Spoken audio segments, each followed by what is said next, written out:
Assalamualaikum warahmatullahi wabarakatuh dan salam sejahtera. Okey, pada hari ini kita nak sambung reka bentuk sistem vertigasi bab 5 RBT tingkatan 1. Jadi murid-murid bolehlah bersedia dengan buku teks masing-masing kerana saya akan menggunakan buku teks RBT tingkatan 1 sepanjang penerangan topik ini. Baiklah, pada kelas yang lalu kita telah pun mempelajari pengenalan sistem vertigasi. Okey, dan pada kali ini dan hari ini kita nak berkenalan pula dengan komponen utama sistem vertigasi, iaitu topik 5.1.2. Jadi, komponen utama sistem vertigasi ini terdiri daripada 3 komponen asas, iaitu sumber, medium dan alur keluar ataupun kita panggil outlet. Okey, untuk sistem vertigasi komersial dan asas tak lari jauh, okey, komponen utamanya. Namun untuk sistem vertigasi jenis komersial, dia ada terdapat komponen lain yang digunakan dalam sistem tersebut yang lebih banyak berbanding sistem vertigasi biasa. Kerana untuk sistem vertigasi komersial ni dia lebih besar dan luas kawasan penanamannya kerana komersial digunakan, okey, penanamannya digunakan, sasarannya untuk pemasaran tanaman tersebut.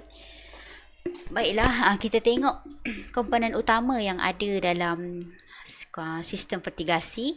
Okey, untuk sumber ialah tempat simpanan bekalan nutrien, medium pula adalah laluan penyampaian nutrien, dan alur keluar adalah tempat keluar nutrien ke tanaman.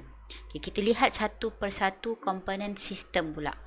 Okay, pada satu komponen sistem vertigasi perlu ada tangki nutrien. Tangki nutrien ini digunakan untuk menakung larutan baja.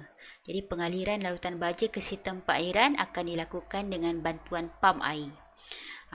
Pam air pula berfungsi untuk mengepam larutan baja dan air dari tangki nutrien ke sistem pengairan.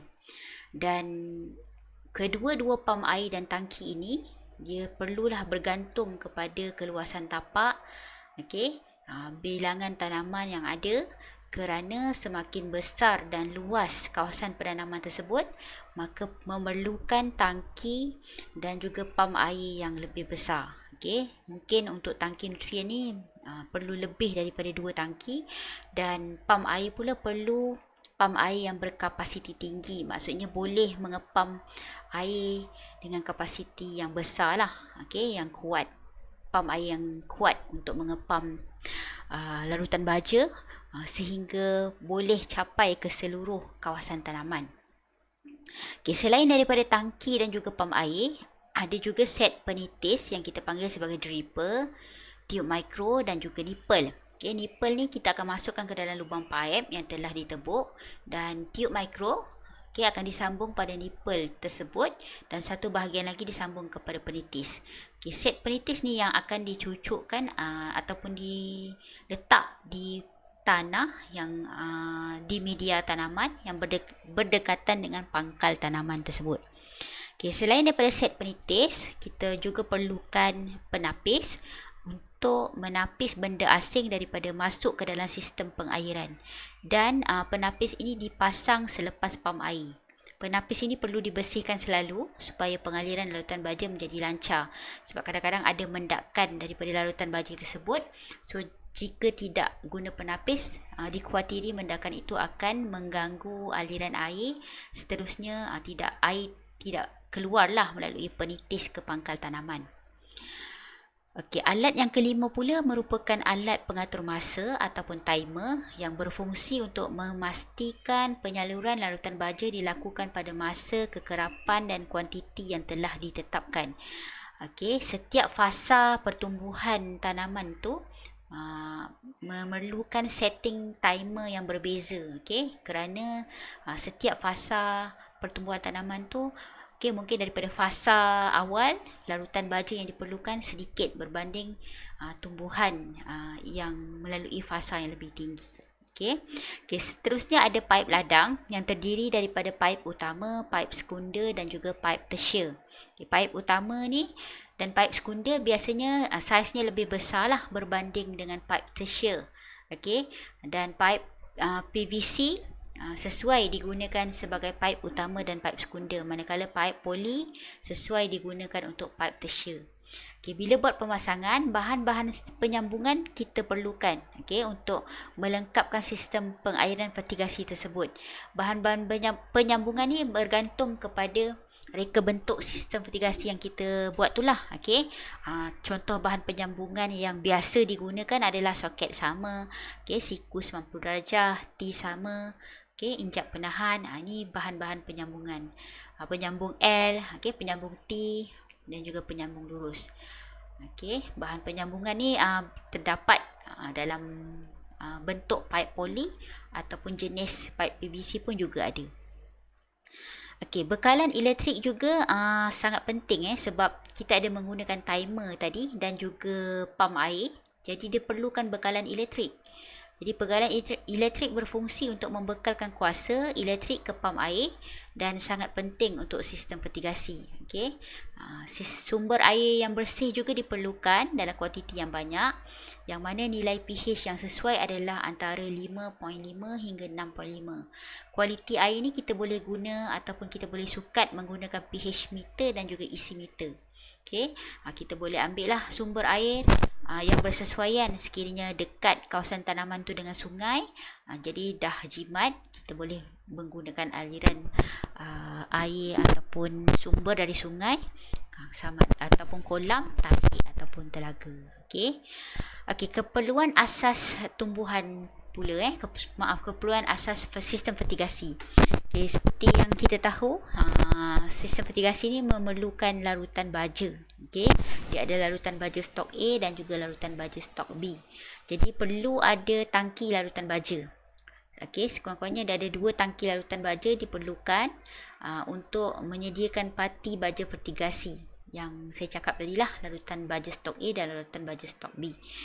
Dan larutan stok baja ni ada yang terdapat dalam bentuk serbuk, ada juga terdapat dalam bentuk cecair. Tapi kedua-dua set ini kita perlu larutkan dan kita perlu campur ikut sukatan yang betul sebelum kita gunakan ataupun kita alihkan kepada tanaman. Jadi kita tengok untuk perkara yang D pula, penyediaan larutan stok baja ni contohlah. Penyediaan larutan stok baja bergantung kepada jenis ataupun brand baja yang digunakan. Kebiasaannya 1 liter stok baja ni A, kita akan larutkan dengan 100 liter air dalam tangki A, dan baja B kita larutkan juga dalam 100 liter air dalam tangki B. Penyediaan larutan baja ni kita akan campurkan baja A dan parti baja B ke dalam tangki C pula yang berisi air mengikut sukatan yang betul. Dan perlu dikacau supaya sebati. Sebab itu ada 2 tangki kerana ada 2 stok baja. Memang kebiasaannya fertigasi ni ada 2 stok baja. Selain daripada larutan baja tu tadi, perlu juga media tanaman, yang mana media tanaman dia tidak menggunakan tanah. Dia adalah penanaman menggunakan media bukan tanah. Jadi apa yang kita nak gantikan tanah ni, kita menggunakan kokopit, sekam padi, pit moss. Sekam padi terhasil daripada biji padi yang telah dikisar. Dan terdapat 2 jenis sekam padi yang berada di pasaran juga, sekam padi bakar dan sekam padi mentah. Sekam padi mentah ni tidak dibakar lah. Kokopit juga merupakan bahan semula jadi daripada sabut kelapa, dan bahan ini mudah reput dan boleh mengekalkan kelembapan serta baik untuk pengudaraan akar tanaman. Ini adalah antara bahan yang biasa digunakan dalam sistem fertigasi bagi menggantikan tanah. Kita juga perlulah ada biji benih sebab kita nak membuat penanaman kan. Jadi tak ada biji benih, macam mana kita nak lakukan proses fertigasi ni. Jadi pilihlah biji benih yang baik dan berkualiti. Ikut pada perancangan kita nak tanam apa. Dan seperti pada kelas yang lalu, kita telah mempelajari tanaman-tanaman yang sesuai digunakan untuk fertigasi ni. Antaranya tanaman sayuran, ataupun buah buah-buahan yang kecil lah seperti rock melon, okey, dan sebagainya. Okey, kebanyakannya memilih vertigasi untuk menanam sayur-sayuran lah. Okey.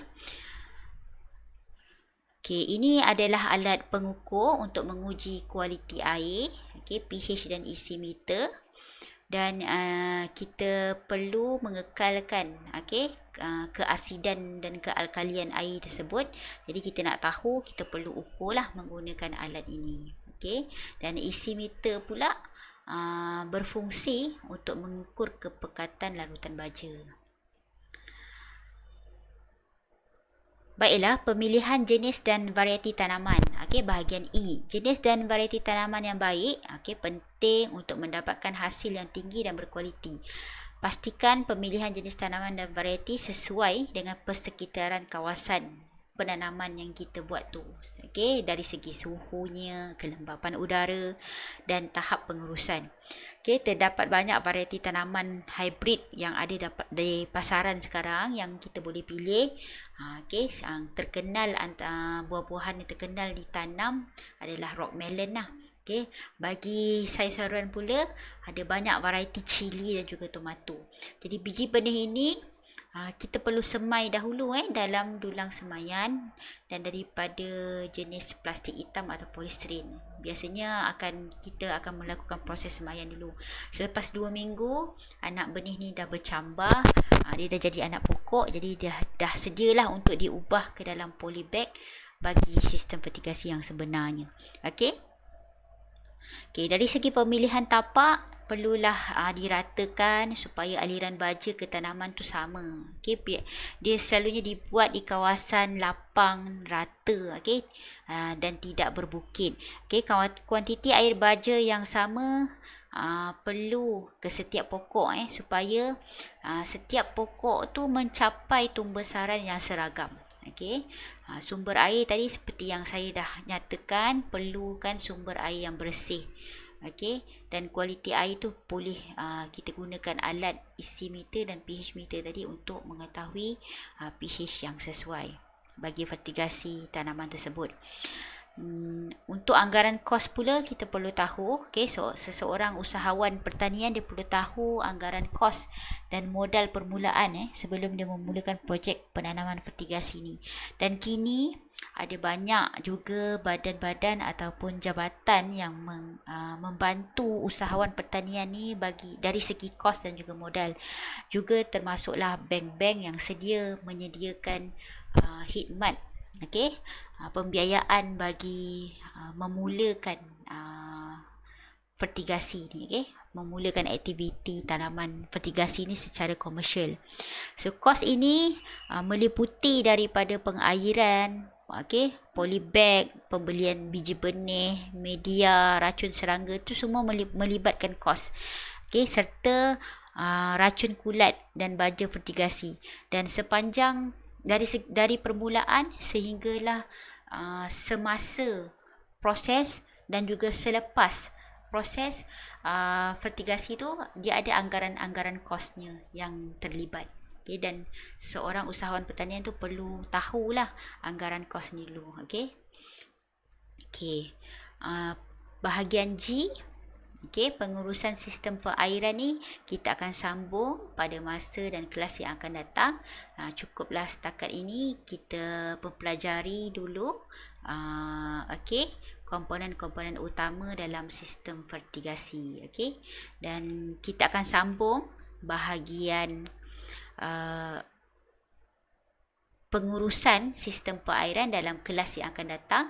Okey, sekiranya ada apa-apa persoalan yang ingin diajukan, bolehlah nyatakan soalan tersebut di dalam grup WhatsApp RBT ataupun direct PM kepada saya.